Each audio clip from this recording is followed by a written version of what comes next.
Yo, you know what it is. Welcome back to another episode of Eyekon TV. And before I begin, I'd like to give a shout out to my sponsors. You know what? First, let me introduce our guest today. To my left, your right, perhaps the best chef in America. Gordon, Iron Chef, all that stupid shit. We got Chef Adrian Vela on the building. Is that tight? What up? Yeah. What up? What up? What Like, up? is What it up? Yeah. What up? What up? Um, how many dishes do you actually cook with honey? Ever? Yeah. Oh, yeah, for sure. So most of your vinaigrettes for your salad dressings got honey. If you want to impart, like, really in the cooking world, honey's more used if you want to get a certain type of caramelization. If you want food to like take on a certain type of texture. Mm-hmm. Obviously tons of desserts. But yeah, we definitely use honey, no doubt. Yeah, you have to. That's tight. If you want to put out a certain type of caramelization texture from your body, This is the way to go. add that The royal honey. your. That's where it's at right here. Yeah, I would not suggest putting that in the general public's vinaigrette. Yeah. But at the house. Yeah. Yep. I hear you. Make a little shallot vinaigrette. We're gonna use the royal pack. I got you. I got you, bro. Shouts to royalty, honey. You That's already it. know what it is. Also, my friend, on behalf of Burner, who would love to be a chef someday, he really prides himself on his foodie abilities. This is some cereal a la mode from Cookies. My man. I know that you're near to the Melrose dispensary. Head Yep. on over there. Say Eyekon sent you for 0% off. Got you. That's it. Just for a handshake. Yeah. That's cool. We got it. And here's this also G. from Cookies. Thank you. They have a website full of merchandise and clothing. Thank you. There should be some vibes, papers. No, you don't got to keep it on No? camera. You can All just right. put it off to the side. It's not that serious. It's a gift, battle. Thank you. I do not have any 3X Shaka. Are you a That's cool. 3X? Yeah. Me too. That's all good. Shout out to Shakaware, shout out to Vibe, shout out to Cookies. Have you heard of Flame Bachi? Flame Bachi. I have heard of them. That's the homeboy. I heard them. That's my boy. Yeah, that's your boy. I heard of him from Vic. He's not a chef. Yeah, He's just the owner. He's just a homie out here grinding. But shout out to Flame Bachi. If you guys are ever in downtown LA or the IE, make sure you get some Flame Bachi. And what do you drive? Me, a Mercedes. I saw you pull up in a BMW. Show's crazy. Yeah, that's my compa's car, but I drive a Mercedes. Hey, you want to know what? Helping people do their thing pays off. That's right. Right. That's what I try. Positivity, bro. That's all you gotta put out in the world. That's right. Facts. Yeah. No, I'm a Mercedes guy as well. Yeah, me too. That's my shit. In the event that your Thea needs a Corolla or Black Sam needs a Rolls Royce, That's right. hit up Effortless Motors. Effortless Motors. That's right.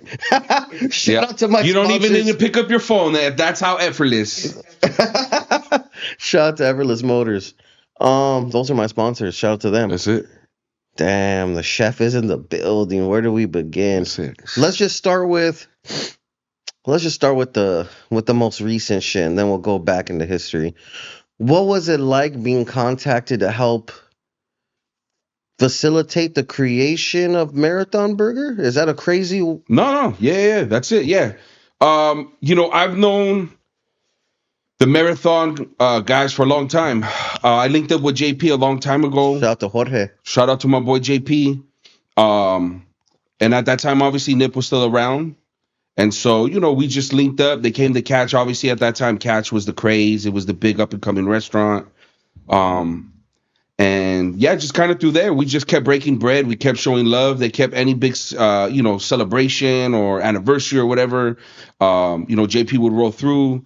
It was just a blessing, really, at that time in my career, in my life, to have, been around guys that were what I consider to be inspiration, because we all got it from humble beginnings. So, Facts. it was just great to connect. And then I moved to Vegas for a bit to go open the Catch over there, and I stayed out there. Fire. And then that's around the time when Nip passed.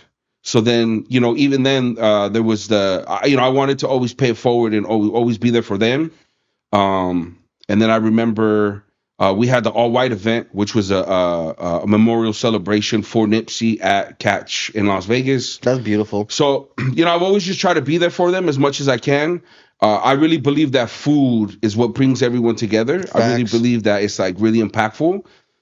So while I couldn't be there or whatever the case is, or I'm not always around and these guys barely get to see me, anytime they can come to the restaurant, it's a blessing for me because that's when I typically get to see everyone, and I get to feed them. To me, that's the soul nourishing thing. No, that's highly valid. Yeah.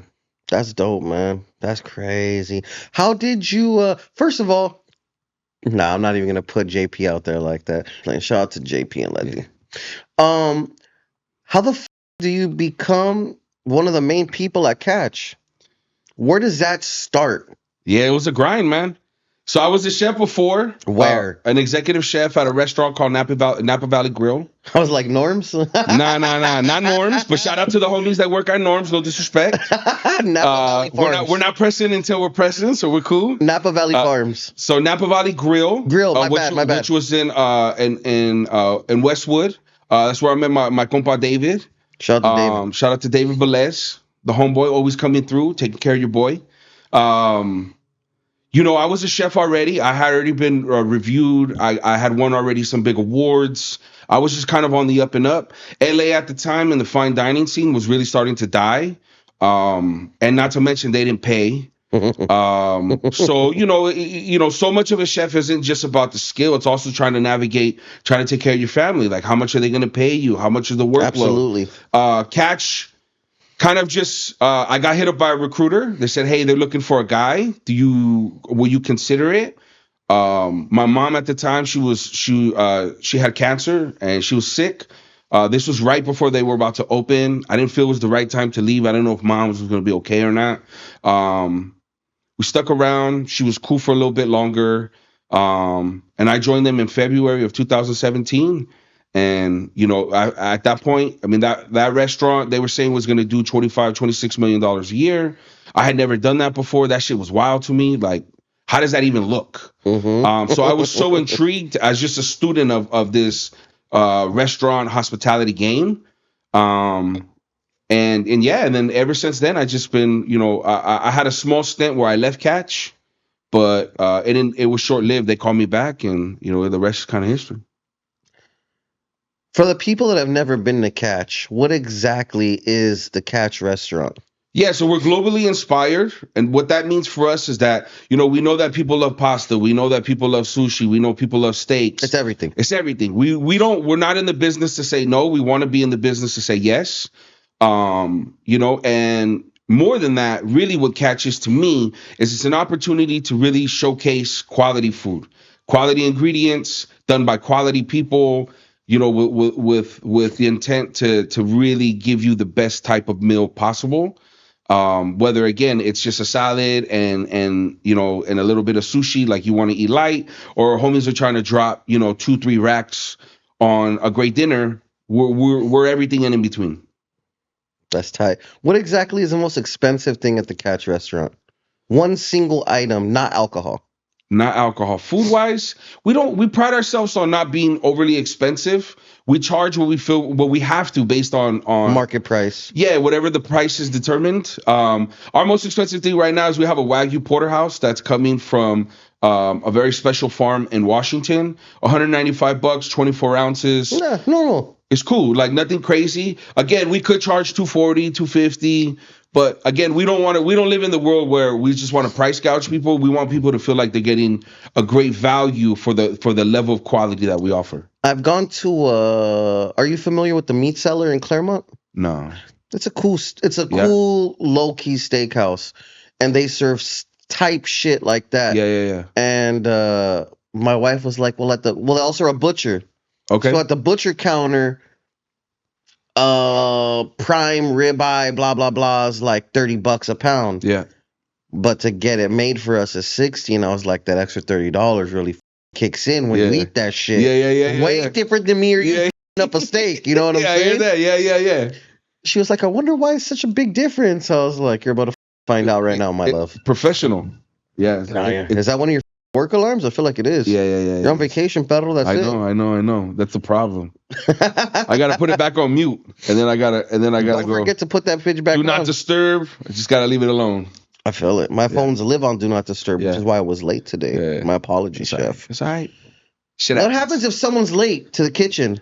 Oh man, you don't want to be late in my kitchen. We pride ourselves on some really specific standards, and that's one of them. You know, you got to show up looking good to cook good, and you got to be on time. So if they come in and they're smocks, well, it's not probably a smock. The white fit, is it the white fit? Yeah. If you come in and your white fit's up, You're out, dog. I'll send you home. That shit's not iron. You got to go. You know, your hair's not kept. You got to go. Dirty fingernails. You got to go with some home.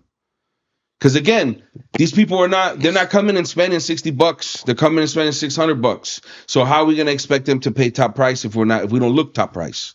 So everyone gotta look legit. Is it an open kitchen format? Not really. I don't even see these. No, but it's about the integrity. But it's about the integrity of what we do. Because again, the way I was taught coming up in kitchens back in the day is if you look good, you cook good. It's a confidence thing, right? If homies roll through and they look like they did, an eighth last night and they drink a liter and they're all tore up and the bread stinks, and now we don't want that. That's a bad representation of what we're trying to do. I respect it. Yeah. I'm right here all allergied out on camera. I didn't bother to take a Benadryl this morning. Dumbass fool. My bad. Chef, down ass fool. Okay, let's start at the beginning, brother. Where did you grow up and what was it like growing up there? Yeah, so I grew up in the San Fernando Valley. Right. Shout out to Sun Valley. That's where I'm from. Yeah, it was tough, bro. I'm an 88 guy. So I grew up in the 90s. So I know the Valle in the late 90s. It was tough, bro. A lot of homeboys passed away early on. Got put on super young. Brother got put on. You a gangster. Oh yeah, well we gangbang. I mean that's what it was back in the day. You got to gangbang. It's not like how it is now. Say no to gangs and drugs. Yeah, no drugs, don't gangbang. It's stupid. It's not what it is.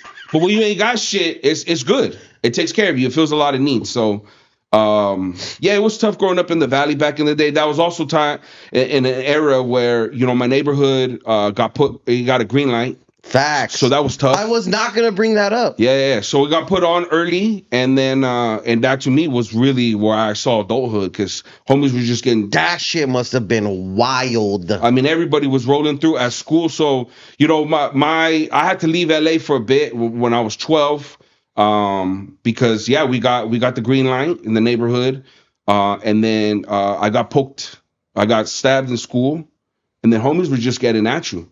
Because in my school, no, it was bad. Probably. Oh, it was bad, bro. Shout out to Sun Valley Middle School. You had fools there from Pacoima, fools from Van Nuys, fools from Hollywood, everywhere. And fools were rolling through. I remember, drive-bys at school. They were trying to catch fools in the outside in the playground. That was before drive-bys were illegal. Yeah. Put both feet on the ground. Fools will get you. Yeah. So it was crazy growing up in the Valley in the 90s. Yeah. So we're active. That's all I know. That's an understatement. Yeah, we're active for real. Like I got my first piece when I was 11 years old. Like homies had to roll because it was like getting suspended. That dude over there, if I leave, he's gonna try to split my wig. Like he's gonna kill you. Yeah, for sure. Yeah, and they were. And the reality is that the worst part was that it wasn't even like we're at a school where you're comfortable just with the neighborhood being around it. I mean that school had a lot of fools from San Fer, a lot of fools coming from Pacas, like they're crazy, and you're every day you're like, I gotta go deal with this shit. So honestly, it probably got me really good at being a chef because every day there's problems. That's your job, is to solve the problem. But humble beginnings, real humble. You related. You're having the green light to being a chef. Yeah. To me, that's what it was. I need to get up and make sure the audio's recording.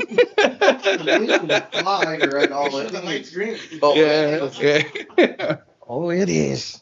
Damn, that's crazy, fool. So did you get in any trouble? How did you first? Yeah. Let's start there. Did you get in any trouble growing up? Oh yeah, I was always outside of that scenario. Always getting into trouble. It was a tough time to be a kid. Have you been to prison? I have not been to prison. I fixed my problems young.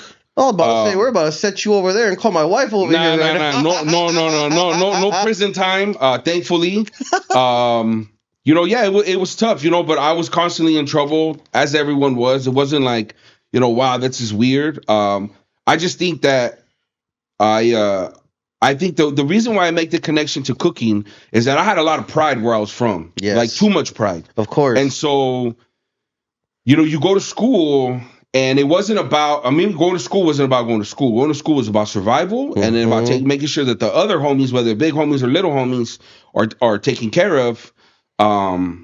So yeah, it was like everyone was kind of always in trouble, but at the same time, it was like, dude, who wasn't in trouble in that time? Everyone was getting slapped with. I can't tell you how many times I've been in handcuffs. I've been expelled for throwing a table at a teacher. Like homies were active out here. I remember in '99. Shout out to Sun Valley Middle School. They got on the PA, and then that's when we had You're 8th grade, I'm assuming. Yeah. And that was when we had the whole pedo with the blacks. So I remember when that shit popped off in school too, because now you got homeboys that are from other neighborhoods, and they're like, no, we're gonna leave that shit to the side. Now we got the green light on them fools. It was crazy. It was just like trying to maneuver that shit daily, just trying to figure out and you're over here in home ec they're like, hey, you're gonna make cupcakes. Like, I ain't making no cupcakes. This fool trying to smoke me down the street. Like, I don't give a making no cupcakes. Crazy.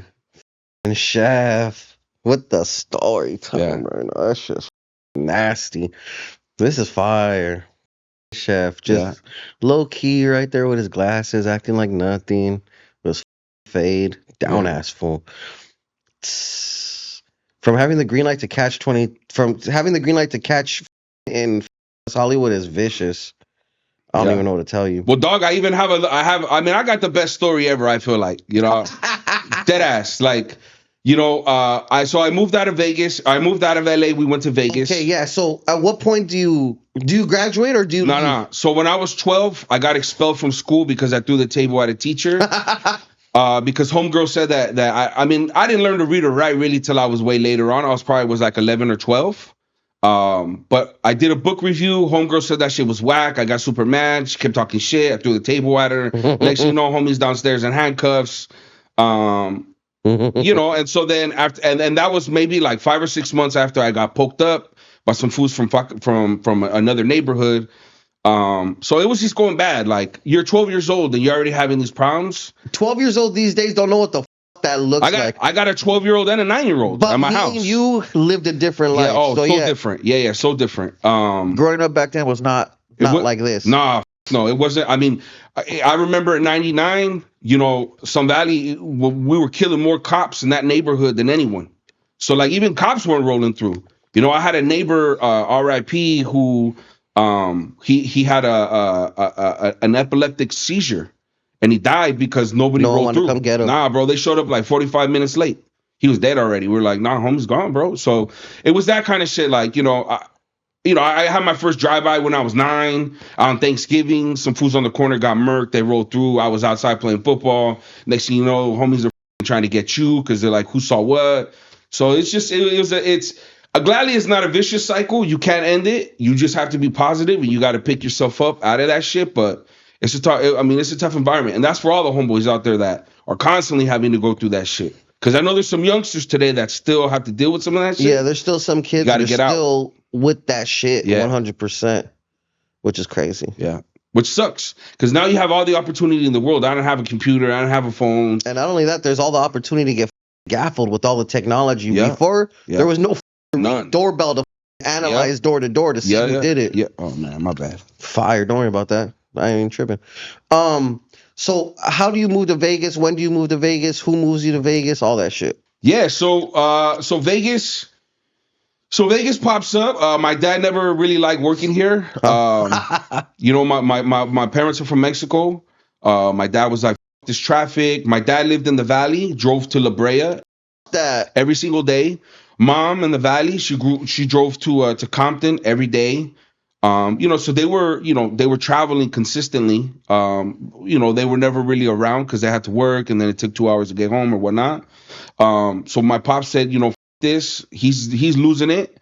Again, active. I didn't really care about, street shit, right? Like if you get killed, you get killed. I mean, at that point already, I already had lost so many young homies. You were kind of numb. Yeah, it's just like, yo, well, if we, you live with the idea that everybody got a day, and that day may not be when you're 40. That shit can happen when you're 14, and that's just the life of that life. Is it crazy that I feel like we're old as Bro, I'm 37. I'm about to be 37, and I feel like I'm 55. type shit? Yeah, because I mean, yo, the stress, like all that shit. It's to the point now where it's like, it's funny, and shout out to all the therapists, because I think it's important. But when you chopping it up with your therapist, I got a therapist. When you talk to your therapist, you gotta let them know, like, yo, like what you've been through, and you start to like you get these memories, these flashbacks of what shit was like, and really, it's not about the memory, it's about the emotion. We all carry. Facts. That's why we feel so old. We carry all that emotion from when we were young. And I look at my 9-year-old and homies, playing PlayStation and talking Living about his that. best life. Dad, can we go get some Foster Free? Shout out to Foster Freeze.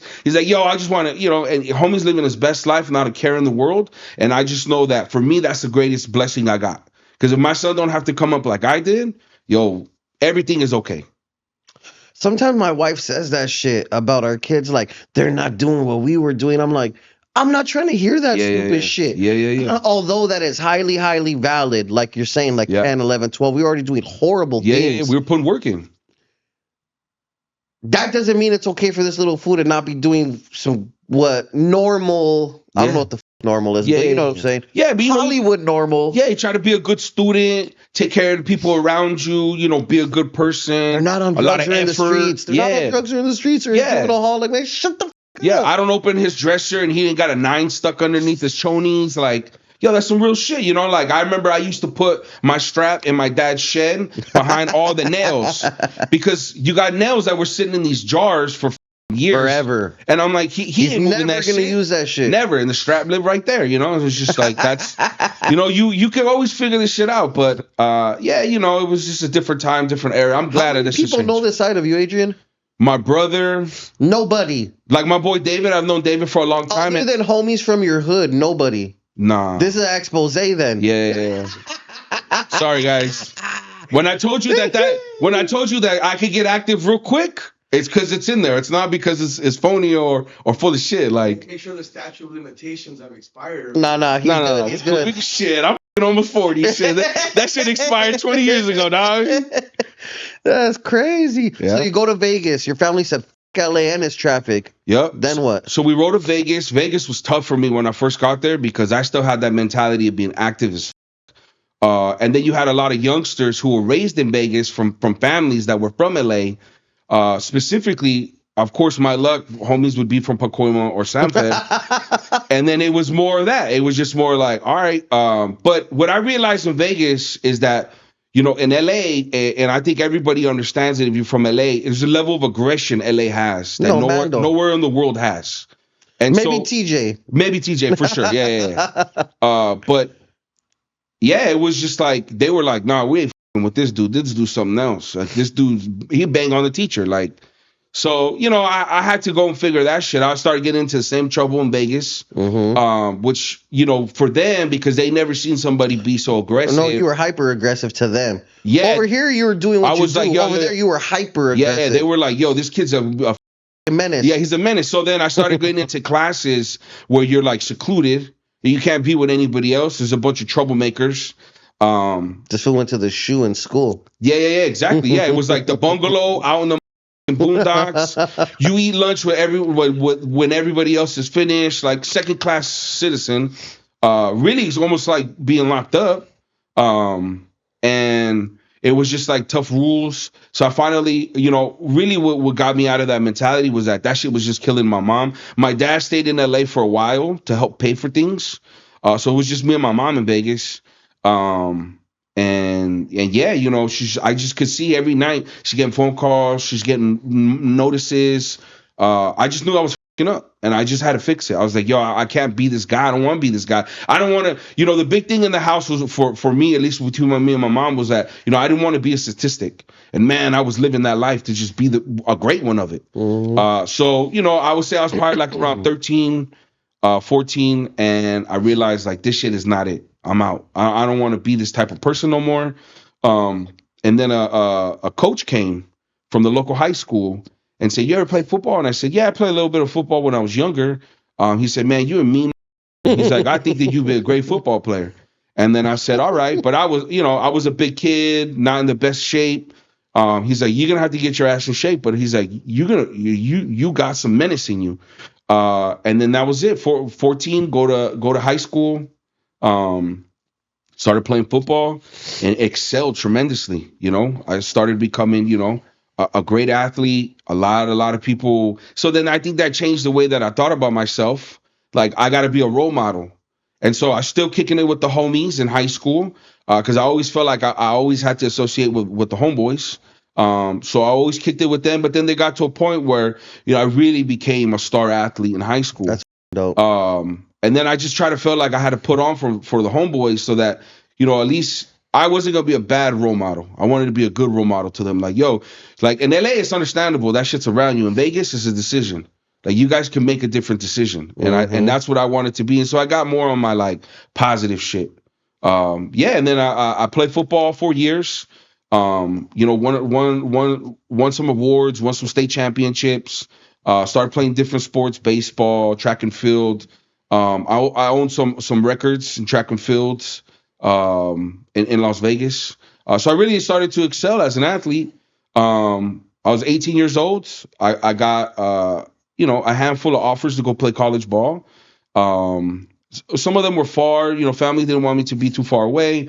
Ended up going to Arizona State. That's dope. ASU, yeah. So I started going to ASU. This is a movie. Yeah, deadass. I tell you, when I have the story, like, I really feel like I have, like, you have a fire story. I got a real story. The filmmaker in me is like, we need to shoot this for a movie. Yeah, I don't got the fatty up, but yeah. Yeah. I hear you. So I went to ASU for a couple years. I've never been built for that. There's a lot of, like, It's a lot. Like, a lot. Like, and shout out to all the student athletes out there that are in college. It's so much, and I know exactly what it's like, from classes to studying to practice to events to booster shit. Like, you got to be everywhere all the time. You it's really always like it's a 24/7 job. Nonstop, yeah. Yeah, it's nonstop. And me, I wanted to take full advantage of it. I ended up joining a fraternity. Shout out to my fraternity, Sigma Pi. And I wanted to get a world, and then I saw a whole nother world I had never experienced. Like, dudes with money, dudes really like. This fool joined Skull and Bones. Yeah, well. But yeah, so and to be frank, I took that shit from the movies. Like, yo, if I'm gonna be and shout out to what's his name? Homeboy from there's a movie back in the day called The Skulls. Yeah. And he came from humble beginnings, mom died, like Pacey. all that shit, huh? Pacey from Mighty Ducks. Whatever, yeah, maybe that's him. Yeah, whatever it is. But homeboy, and he joins the fraternity because he's an athlete, and next thing you know, has some real shit in life. So that was my thought. Like, yo, if I'm gonna get anywhere to the next step, it's gotta be through these guys. He's right. Yeah. So I was just like, yo, movies taught me a lot too. So I think you gotta take in all the education you can. No, mandatory. So. The shit's based on life somewhere. But someone for sure. That's facts. What up? So what degree Mason are you? No. No, I don't know nothing about that shit. I don't know what you're talking about. All I know is there's no paperwork that exists of me. So fire shit. I don't like how that sounded, but I like it. Yeah. That's crazy. So let me ask you this. Throughout all of this crazy shit, you weren't right there putting on an apron, dreaming of becoming a chef. Never, bro. Never. Not once. Really, after I got out of the neighborhood, I really thought that I could, based on, because I played for a lot of coaches that played in the NFL. Yes. They so happened to be at that school at that time. Best luck ever. These guys were like, yo, like, you're going to the NFL. Like, some shit in you. Like, you're a different, you just have a different temperament when it comes time to play. Shout out to everybody that I fucked up playing. I'm sorry. What was your position? So I played defensive tackle for 3 years. Fire. And, I had an OG coach that was like, yo, your job is not to tackle the ball carrier. It's to that center up every play. And that's what I did. And lo and behold, you beat him up. And next thing you know, the guy's right there. You're chipping away. You're like, oh, all right, cool. This is easy now. So, I had great coaches. They taught me some really solid fundamentals, especially when you can learn from guys that played in the NFL. Facts. It's a real gift. But after college, had a real bad injury. I had a compound fracture in my ankle, which pretty much ended my career. For sure. That was it. It took me 9 months walking boot. Had to learn how to walk and run again on my foot. So it was over. I knew it. I could feel it. So then there was all that shit when I was like 19. You for sure were depressed. Yeah, I was super depressed when I came home. I had no job. My family, shout out to the family's business. We had a moving business. That was my first business, because I started working when I was like 10 or 11. Because I'm like, yo, in my house, if you wanted something, you had to go get paper and buy it. That whole, I guess it's like the entrepreneurial hustle spirit. Like, ain't nobody in this house buying you shit unless it's your birthday. So if you want it, you better figure out how you're going to go get it.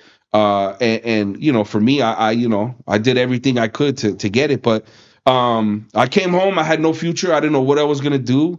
That's crazy to say after you excelled so highly at school and sports to come home and be like, I don't got shit. Yeah, no degree. I didn't have a degree. Because after you broke your leg, you're like, school. Yeah, I dead ass. Like I was like, I'm fucked. Like school. I was working at FedEx. Shout out to all the homeboys that work at FedEx. I was like, this ain't gonna do it for me. Moved back from Arizona to Vegas in a rut. Went back to moving furniture for a couple years. I was like, this ain't gonna be it, bro. I gotta get out of this shit. Pops had already came back up. Okay. So the whole family's in Vegas. My niece, she gave the suggestion to say, hey, I always was an artist. I always used to draw. Graffiti is what got me into the life anyways. So I could draw my ass off. So she said, hey, there's a school. It's for artists. You should check it out. I went over there. Matter of fact, the lady that I was talking to, AI, yeah. Yep. That's another 60 bands. Shout out to the Art Institute for robbing me, and then shout out to the government for paying me back. Yo, what's good? I'm good with it. They took care of all my debt, so I don't owe no tuition to no one. So that's fire. Fuck AI, but shout out to whoever that decided to write that check. Thank you. But so I started. So the lady was like, "Yo, you ever thought about cooking?" And I said, "At AI, fire. What the?" And I said, "No, I never, not once." And she was like, your sports background, I think, would do really well in cooking. And I said, all right, well, I ain't got shit else to do. How the fuck does that correlate? Because, well, I mean, if you want, we'll get into it. I can tell you exactly how it correlates. Because kitchens are just like working in a sports team, 100%. Like I could see that. Okay, I feel that. It's so much because it's not like everybody's got their part to play, but there has to be an aggressor. There has to be somebody who's just gifted and kind of lazy, right? Like your star kind of quarterback. Like he's not at every workout. He's not putting in all the work, but because homie could throw for 4,600 yards, so he's a golden child, right? Like I can't throw for 4,600 yards. So I get it, right? So like that's how it is building a kitchen. It's just like building a team. You got to be able to understand people's temperaments, what their skill set are. You have to have not too much of one. Not everyone's going to ever be the head chef. No. Their temperament. Yeah. But you got guys, you got shout out to all my paisas that work their ass off, all the compas that are constantly grinding because they hold it down. But you got to have some of those guys because those are the veteranos that teach the youngsters. Don't do that. Chef don't like when you do that. He gets mad. Yo, you guys should do this. And we're the way that I treat it in my kitchen is that most of my kitchen is either individuals that are not from the United States, or this is not the origin country, or I got a lot of homies that I'm trying to keep off the streets from doing this exact shit. So if I can create that environment where they feel like they can, everything from the outside they can use inside, so far has been very successful. And I think that's been that's dope. The real reason why I've been successful. Everybody gives me the props, but really to all the guys that are constantly there. Yeah, you're the quarterback. They don't, now I'm the quarterback. Yeah, exactly. So, that's tight. But yeah, bro. So I mean, it's been a lot of loops and a lot of dead ends. But I've never been a quitter. I never wanted to be a failure. So how did you fall in love with cooking? Yeah, bro. So so we had a family member who was the executive sous chef of a restaurant in Las Vegas. Shout out to Joe's. That's me and my wife's favorite restaurant. We're like our anniversary and shit. Joe's what? Joe Stone Crab. In the Caesars. And man, when I got there, bro, I was so overwhelmed. I had no idea what to do. I didn't know anything. And it's in Caesars, so that's just moving. My man, that restaurant does $32 million a year. We were talking about 2,000 covers a day. and I didn't even know how to really hold a knife or how to do shit. So, the first thing they do is they put you with a bunch of compas that, really don't speak English, and they beat the shit out of you. They treat you like a coach. And they're constantly harassing you on your ass. You got to do this, you got to do this, but it's for the benefit of you. And it was tough for me because do you take it as like an athlete, or do you take it as a homie from the street? Because beginning, I started taking it like a homie from the street, like, hey, don't press me like that, or like we'll have problems. But then I realized you actually have to accomplish that task. Yeah, that's a failure's mentality, because I got to finish the task. So then I started to learn, like, now you can kind of do both, and you can be aggressive, but you can't be aggressive at people. You have to be aggressive at situations. Yes. And I started to learn a lot about just the psyche of trying to be a successful person. And lo and behold, bro, I worked there for a couple years. I got a second job. I ended up actually dropping out of school. Because from AI, because they told me, like, yo, you're wasting your money there. The compas told me that. They're like, bro, you're wasting your money. How much you paying? I'm like, oh, it's gonna be like 50, 60 G's. They're like, that. They're like, well, you get paid 60 G's here, and I'll teach you better than that teacher will. And sure shit, man, my taught me so much of the game. So, so that was that. And then I quit school. I picked up another job. Shout out to the Win. I ended up working at a restaurant called Alex, as a dishwasher, that ended up actually being a 2 Michelin-star restaurant. And that's where my shit was blown out. Like I didn't pause. I didn't. I was like, this is a whole nother world of shit, right? That was real cooking. Like, these chefs, like, these were crazy.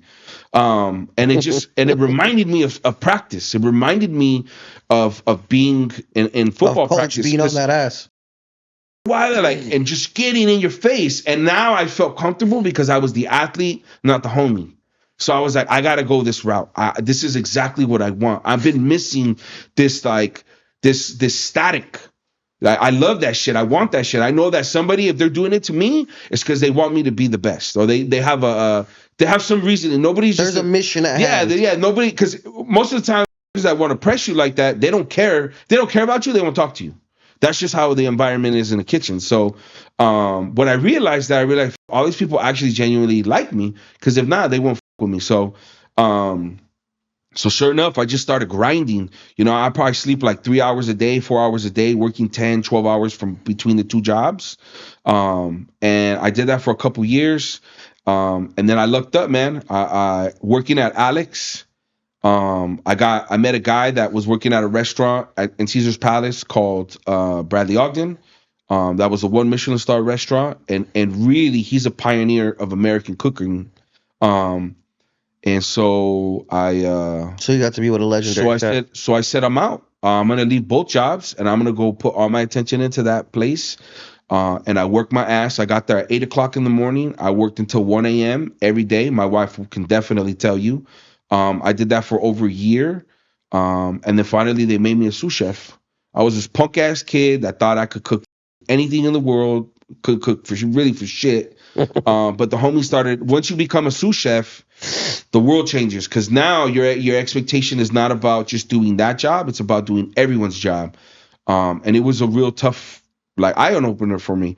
That restaurant closed down, eventually closed, but a chef there had the opportunity to help me out and take me to some other restaurants. And I was blessed to be in Vegas at a time where, you had guys like Robuchon, Guy Savoy, like, you're talking about icons of the cooking world.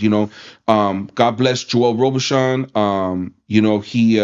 He's the only chef in Las Vegas to have 3 Michelin stars, and that's the highest accolade you can get as a culinarian.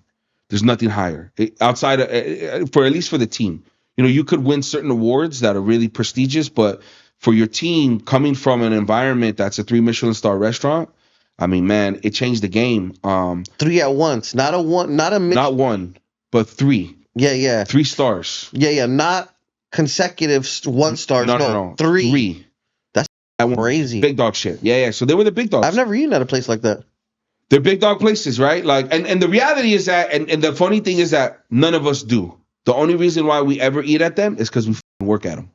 That's really what it comes down to. We ain't gonna afford it. Because I'm talking about if I sit down and have dinner with my wife at Joel Robichon's restaurant and the MGM, we're probably talking about 2 racks, just me and her. Great experience. You're gonna have it for the rest of your life. For those of you that are young enough and want to cook, that's the best way to get education is to go and eat. Like, don't get $60,000 in debt going to a school with a chef who could suck, and most likely they suck from the jump. Yeah, because that's why they're teaching, not at a big restaurant. Yeah. Respectfully. But you could spend 60 racks and go actually learn some shit about wine, about food, about service, about ambiance, about creating hospitality. That's what that shit teaches you when you dine. So I started to really double down on that. Start eating at all these restaurants, really try to just be the best version. But it's hard also too when you're working, 6 hours a day, or you're working 6 days a week, 7 days a week, 14, 15 hours a day. Last thing you want to do is to get out of bed. You're beat. Yeah, you're beat. And you do that for 6 or 7 years. It starts taxing you. You know what I mean? Like, for sure, it starts getting hard. But that's the journey of for everyone. It's not just me. It's for everyone. It's just the thing I'll say is how far are you willing to go?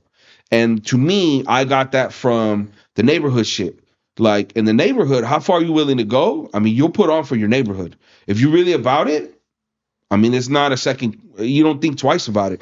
For me, that's what I was able to connect for cooking. So no matter how hard it's been, I didn't really give a fuck. Like, I'm going to push because I know this ain't going to kill me, because what should have killed me already has passed. So I can get through anything now. I just got to know that sometimes shit takes time. You got to keep pressing on that. So where do you go from the 3-star restaurant? So Vegas hit a real weird place. So 2012. So now it's 2012. My wife is pregnant. I'm working at a Michelin-star restaurant. I'm working 6 days a week, 16 hours a day. She's really going through this pregnancy by herself. And I had to make a decision. I tried to work at a place that was still really prestigious, but not a Michelin-star restaurant. Shout out to all the homeboys. So that way you could have a life? Yeah, I was trying to get a life. Shout out to RM Seafood, Rick Moonen. But it was just hard because he was a Michelin-star chef. So it wasn't, again, that's the requirement, right? The ticket to entry is your time. You're not going to work 10 hours a day. It's not. They don't want that. They want you to be invested to where you're leaving. You're showing up an hour after the first guy got there, and you're leaving 10 minutes after the last guy left. That's what they want. That's what they expect, because that's what they did. So there's almost like a rite of passage. Like, if you want to get to the mountaintop, that's a sacrifice you have to have. You got to ditch everything in your life for this purpose, which is basically feeding people, right? And taking care of those who are feeding them. So me and my wife decided, I was done with Vegas. I was burnt out. I was tired. All the Michelin-star restaurants were closing. Michelin hadn't been back at that point already, had been 3 years. So we made a crazy ass decision to ditch Vegas and move back to Cali. My wife is from here from Cali. Shout out to Wilmington. Shout out to Erica. And when I got here, it took me a minute to try to figure out where I was going to go to work, because there was no Michelin-star restaurants around here. Like, there was a few from back in the day. So in 2008, the Michelin Guide went to Las Vegas and they went to LA. So that was the last time anyone had been graded. 3 Michelin-star restaurants in LA. So you start to think like, all right, well, where are you going to work, right? So I had this opportunity. I went and interviewed at a restaurant, a really prestigious restaurant here in LA called Melis, which has 2 Michelin stars. Homies were trying to offer like 30 racks a year. I was like, I can't do that, right? I ended up working I knew that I could, at that point. What year is this? This is 2013. 30 racks, yeah, that's not good anymore. No. Yeah. So, yeah, it wasn't even like, oh, all right, maybe I'll think about it. It was still like, it was a low ball offer. I think homies wanted to see if I was really about it, which, again, I don't have a problem proving, but now you already did that. But the problem is I got a little girl now, right? A little girl who's born now and needs somebody to take care of her. So, but I could cook my ass off. Like, I could cook. Like, I anybody who's been around me long enough knows that I'll tell you, if you're a chef out there, I'll carry you. I can outcook everyone, and that's my opinion. I can outcook every chef on earth. I believe it. Because there's no length that I'll go through to make sure that I'm the best. I think that's the difference. I think at some point you'll get tired and I won't. And I'm just gonna lap you. And then that's what it is. Like I know that my work ethic will just beat you. But I didn't know shit about running a business. I could cook. I could teach anyone on earth to cook, but I didn't know how to run a business. I ended up working for a restaurant group called Tavistock. And they really taught me the financial side of how to operate a business. At that restaurant, the first restaurant with them was called Cafe Del Rey in the Marina. Shout out to all my CDR boys. And luck would have it, or happenstance, or bad fucking luck, or whatever you want to call it, or whoever side you're on. In 2014, we beat Melise as the best restaurant in that area. That's crazy. And so then they all started coming because they were like, well, who's this? At that time, I was 24 years old. I was a 24-year-old executive chef. And they said, well, who the fuck is this young buck that worked at all these restaurants that is out here doing this crazy shit? And then they all started rolling in. I started meeting all these dudes. They were older cats. They're like, oh, this fucking punk ain't gonna do nothing. 2014, I won 30 under 30 Zagat for being, one of the pioneer, like the most up and coming chefs in LA. So then after that, I started getting a lot of hating. I go meet people, take these job interviews or whatever. I start to tell them the accolades. They're like, nah, fuck no, this kid will outshine me. Wasn't getting jobs. It was hard, man. It was a tough struggle. And so I stayed with that company for 4 years. I met my boy David. Shout out to my boy Ed. We got a lot of people that are still in my nucleus today from that restaurant group. I feel like they had so much firepower. They didn't know how much talent they had. And then here comes Cats knocking, and they're like, yo, we'll take you for all your awards. We'll take you for all that shit. Like, we got no problems. We want guys like you. And that's what I said. February 2017, joined Catch LA, and been with them now just about 7 years. Are you the executive chef? Oh yeah. He's like, don't fucking disrespect me. Been it for a minute. So damn. And so they tell you it's gonna be a $30 million restaurant. How do you know that? How can you project that? Do they already fucking know the marketing? They're gonna like, how does that? Yeah, so typically how you would project a restaurant sell is based on so really it comes down to how many people can you get a night and what's the check average. And they already had a restaurant at that point in New York. The original Catch is in New York. Shout out to all my OGs in New York. They're the originals. They started in 2014. So they're 10. What are we now?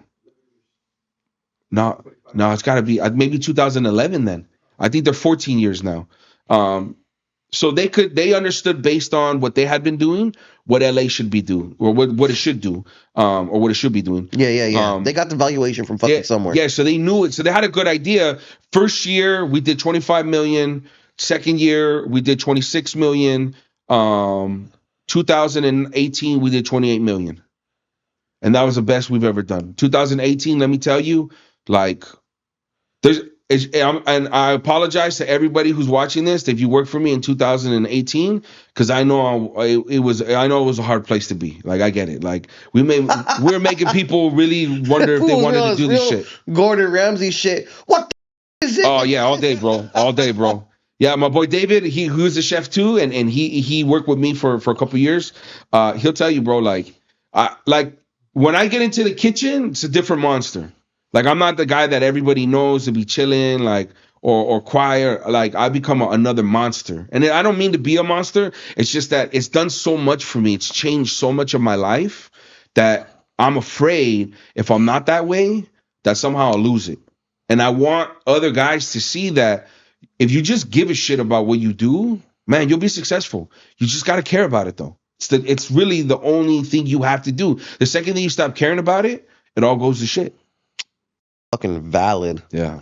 Right now, I think you've been, I don't want to say following me, but you've been with me on the internet for a while now, so you know I'm in the rebuild process myself here. And if you don't, and not shout out to those fucking lames. yeah, dead ass. Yeah. But if you, like you said, once you kind of not care about it, it all could go to It shit. does, bro. And it's a fucking crazy And fucking dude, it's like a feeling. rug under your feet because you're like it went from one day to the next. And the reality though is that I feel like people feel that. You know, I'm really big into energies. I'm really big around trying to be around the right type of energies. And you could tell when somebody's trying to do some shady shit or they're checked out and they're not really trying to put their all their effort. Like to me, that's the shit that drives me crazy. Like nobody got no guns to their heads to come do this job. If you don't want to do it, as David Velez will kindly reiterate 1,000 times, you can get out of here. Like we don't have no patience for that shit. And the reason why I say that is because you're taking the space of an opportunity that somebody in the street right now needs.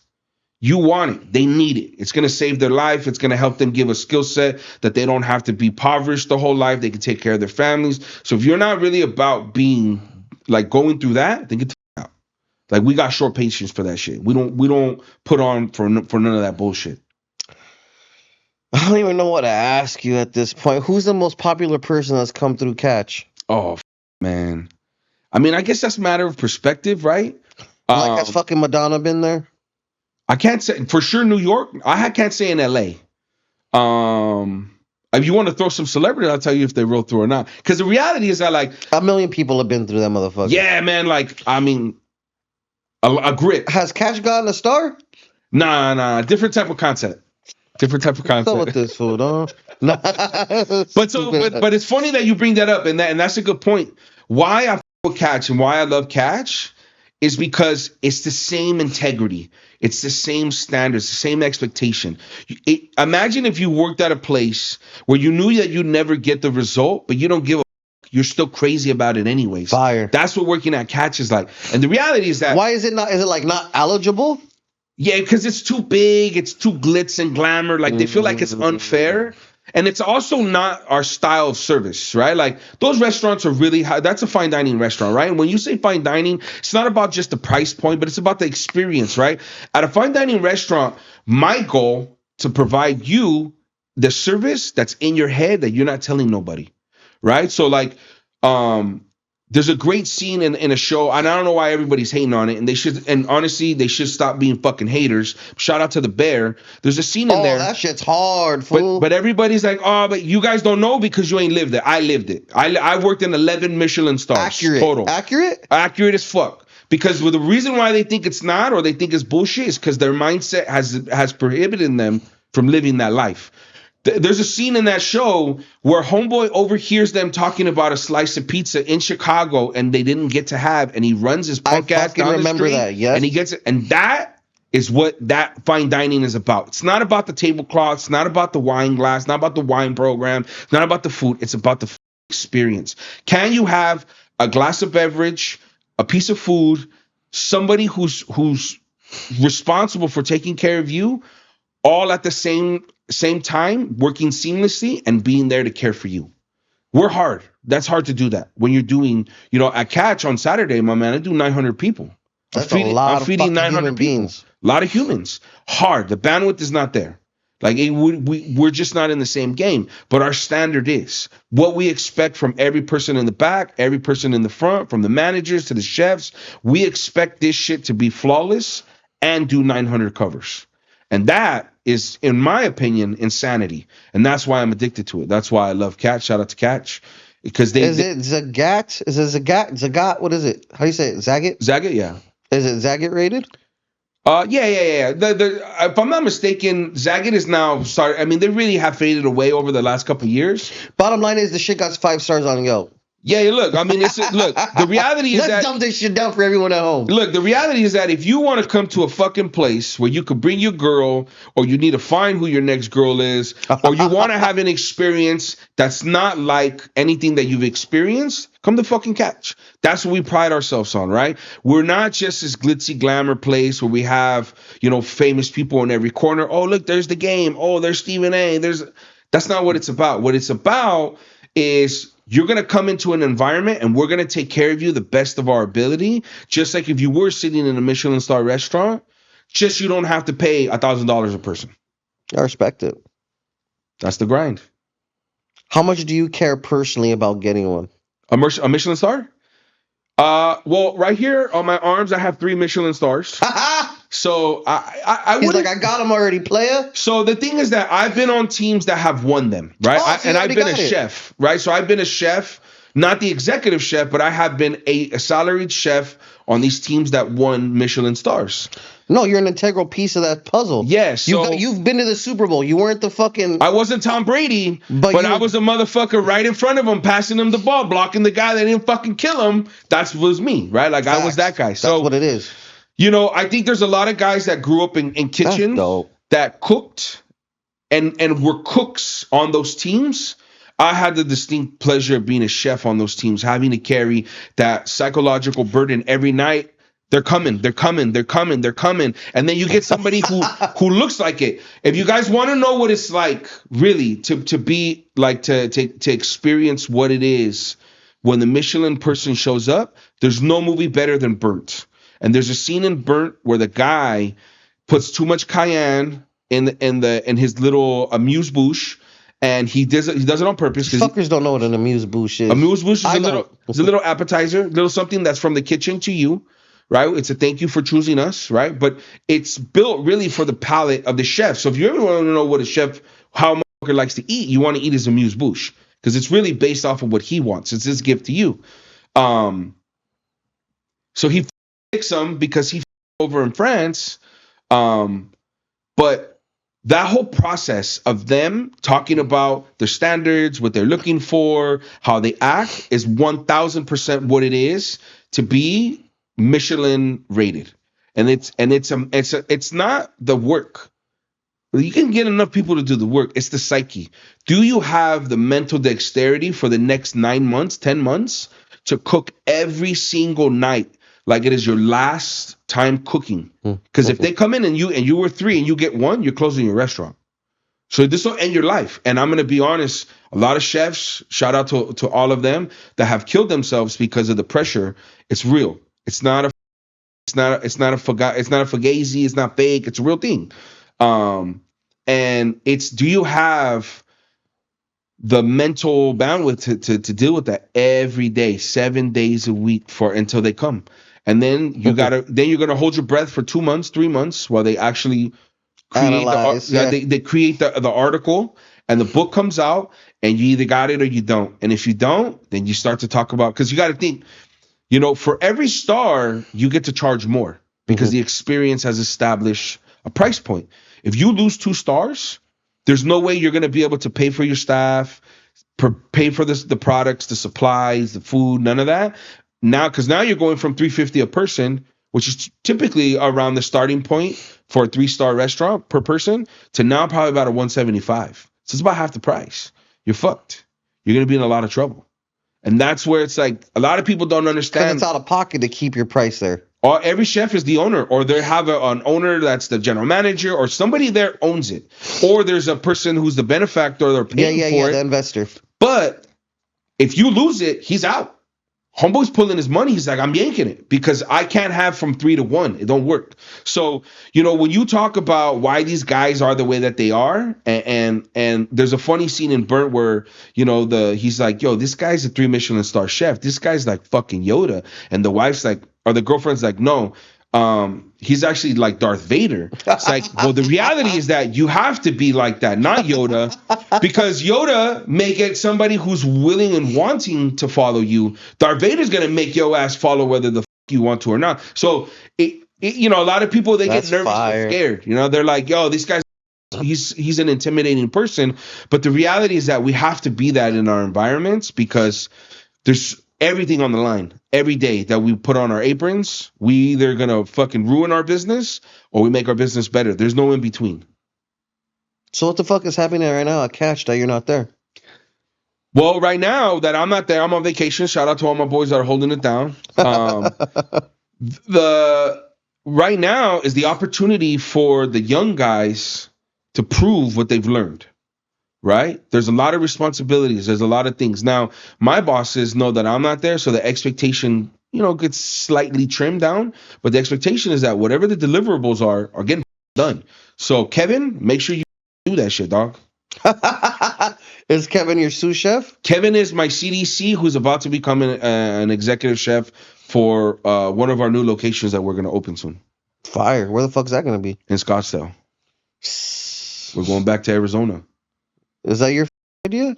Not mine, no. Not my idea. No, but the market has finally, I mean, I was there, in 2006. Scottsdale got a little bit of bread. They got bread over there. Yeah. And the problem is that they've had it long with nothing exciting over there. They should just sitting in the bank. Guys, everyone in Scottsdale, we're ready to take your money and give you a good experience. Fire. Yeah.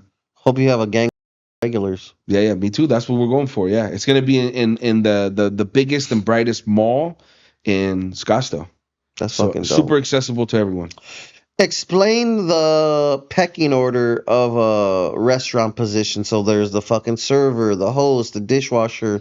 Yeah. So I'll start on the back side, on the back of house. So obviously the head chef, the executive chef.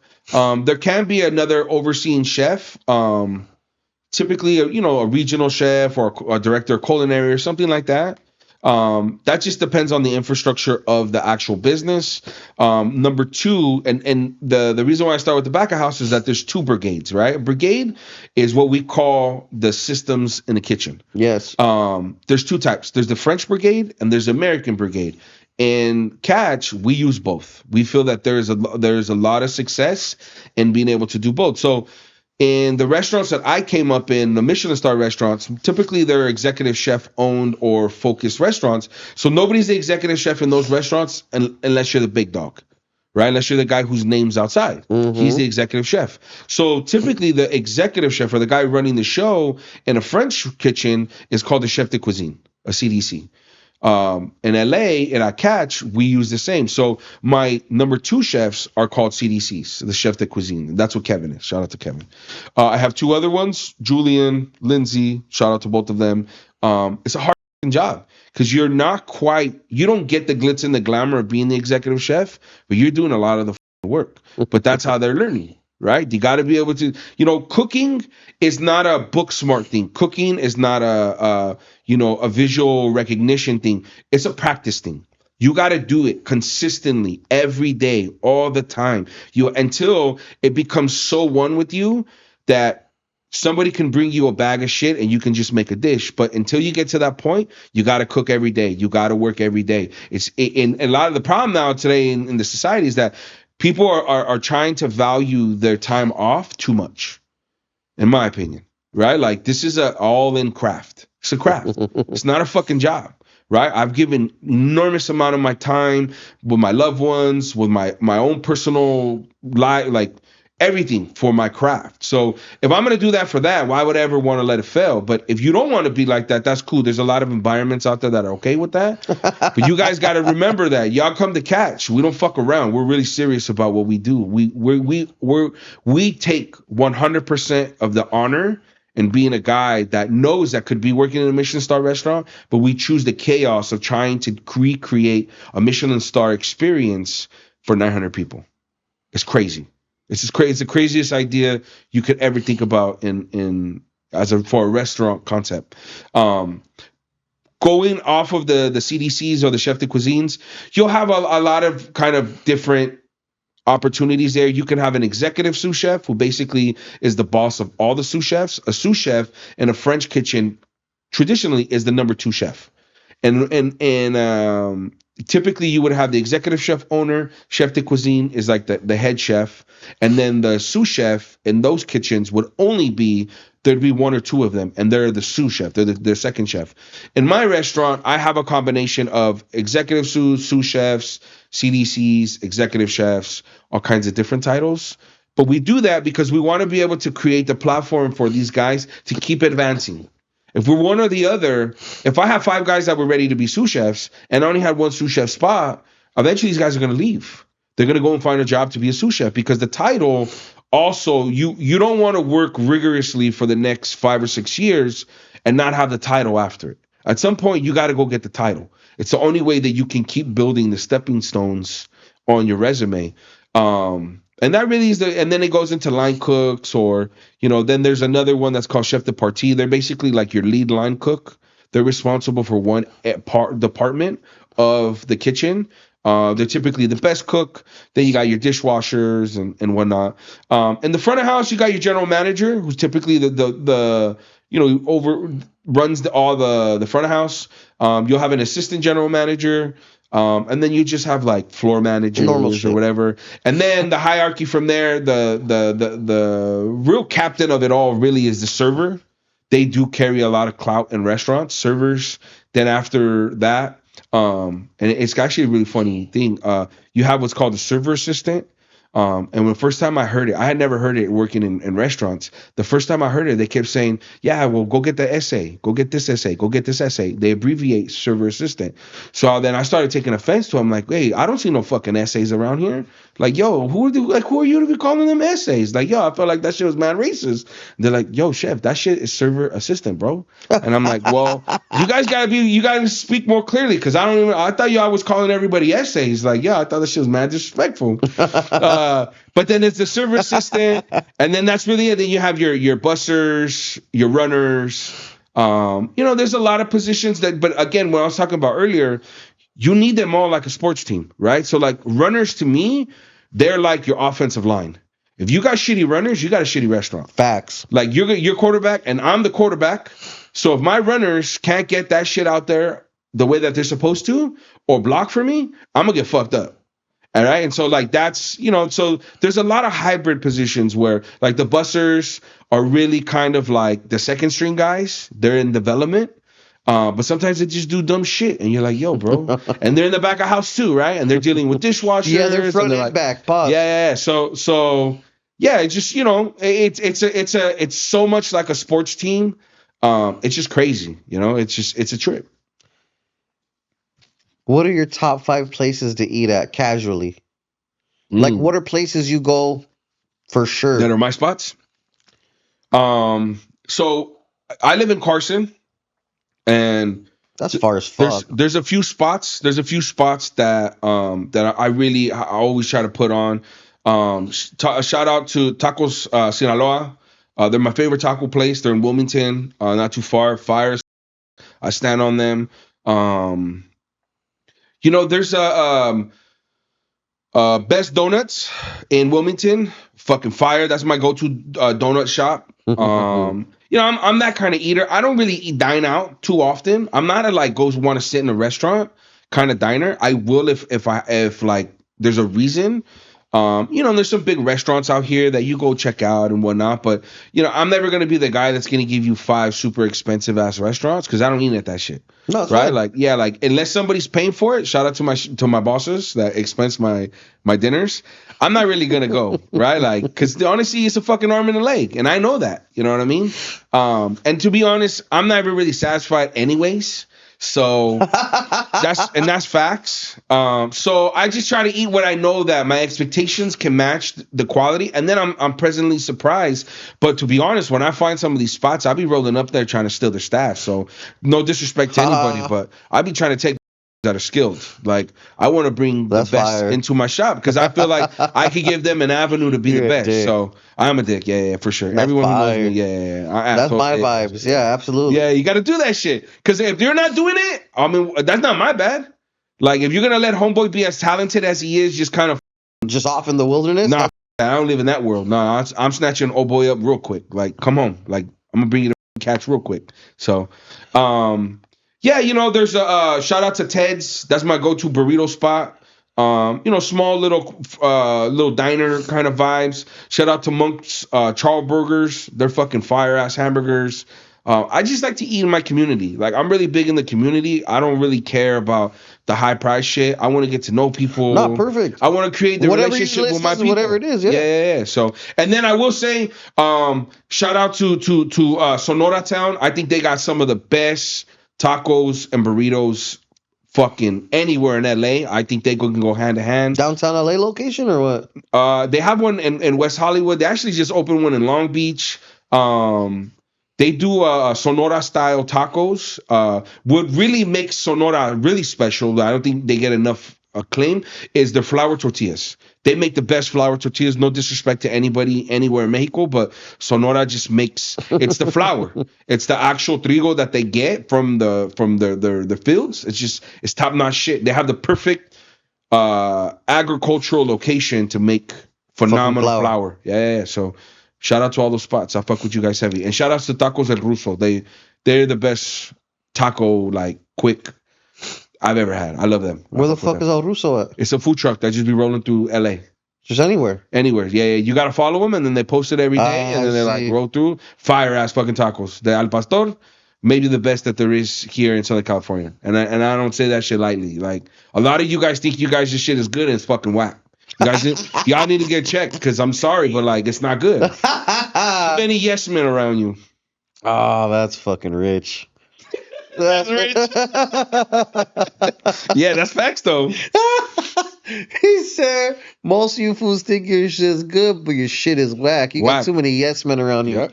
You know I do rap lists up here, right? And I do music reviews. Yeah. Oh, God. Garbage. I try to be as constructive as possible, but... You know, that's the word when it's constructive. Like, I'm not trying to shit on you, but you got some work to do, G. Damn, that was fire, dog. You're a fool. Well, shit. What else should I ask you? Don't worry, I'm taking this little smart part out. No, don't trip, dog. I mean, whatever questions. Really, I would want this to be more beneficial, because there's a lot of people that work in this business that are faceless, and they work their fucking ass off. No, this is exactly why I brought you. Yeah. I know when I saw whatever, and I was like, I went to your IG, I was like, wait, I know this motherfucker. Yeah. And I looked at your page like, 2K fucking follower. What the fuck kind of travesty is this? Oh, well, I appreciate that. Yeah. So that's why you're here. Yeah. That's your unsung fucking hero. My G. Yeah. No, being serious. No, I appreciate you. And then you have a crazy ass story like this. Yeah. I know no one knows. And it's funny, though. There's a few people that know, and they really trip out, especially at work. They're like, yo, you should write a fucking movie. I'm like, yeah, but the problem is like, you know, just as crazy as I am about how we do shit in food, imagine I got a fucking, yo, I'm going to cast that guy as your brother. Fuck no, that guy's a pussy. He got to go. Like, no way. Like, you know what I mean? Like, I want you to, like, I never ask Lucky for anything from Hoodstocks. I want you to go to Hoodstocks and tell your story to a even bigger platform. Like, I think you should be popular. Fool. Yeah. Well, you should be our celebrity chef. Yeah. Well, I'm not fucking around. He's laughing. No, but look, I mean, at the end of the day, that's what I want. My thing is that I just want to represent for Chicanos that have been in this country working their fucking ass off. Because I can't tell you how many guys, whether it's the guy that does my overnight cleaning, and I see his son and he's my age and I want him to be the best, and I try to put him in other restaurants or whatever the case is. I didn't get here by myself at all.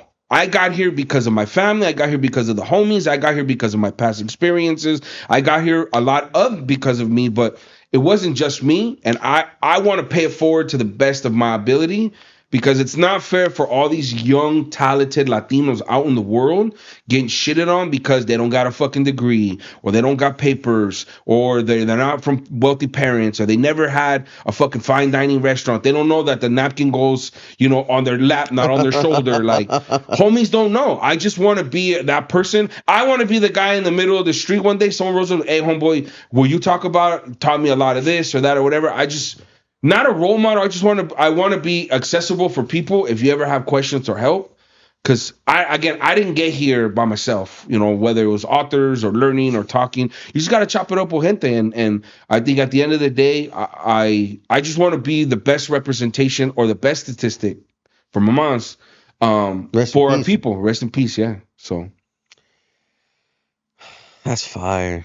You got a sick ass story, fool. I appreciate it. Thank you. But now we blaze. I love to blaze too. We all blaze, right? We got to plug. We got to plug in the plug. Shout out to Burner. Yeah. Look, I mean, I've known David for quite a while now, and our lives are hard. Everyone's life is hard, and I think the real travesty is that you go through life miserable. Facts. And you don't have anyone around you to help or to be there for you to do the craziest thing, which is to ditch all that comfortability for something better. And that's what I want to be. I want to be the guy that can tell you, like, you guys can for sure do it. No doubt. Fire. No doubt. That's amazing. That's my boy Dodger Blue right there. What's up, bro? Nice to meet you. This is the best chef in the fucking barrio. Oh, I heard. Oh, fuck. No, it's nice to meet you, bro. Is there anything you want to leave the people with before we clock out, my dog? Just love, bro. Just love what you do, man. It's the only thing that's free in life is to love it. Everything costs something, right? Your health costs something. Obviously, bill, like everything costs something, but to love something is free. I feel it's the only free air and free love, and it's the only thing that you can actually get in and out of this world with that doesn't cost you a cent. Fire. Well, this has been a fucking episode with the chef. I highly advise you guys to follow him. His Instagram is in the beginning of this episode. Damn, good game. Michelin-star chef right here. Sick ass one. That's it. That's crazy. That's f***ing crazy. Your story's crazy. Follow the homie. Go to Catch LA. Say Eyekon sent you for 0% off. And that's it, Perros. Shout out to you, brother. I highly appreciate you coming. Again, I sincerely apologize for being late. Nah, you're good, bro. That shit would have pissed me off. Nah, Just so you know. that's it, dog. Nah. Yeah. No, I got to chop it up with my dog, so don't even trip. That shit was crazy. Like, share, and subscribe. We're out of here, buckaroos. Haha. That's crazy.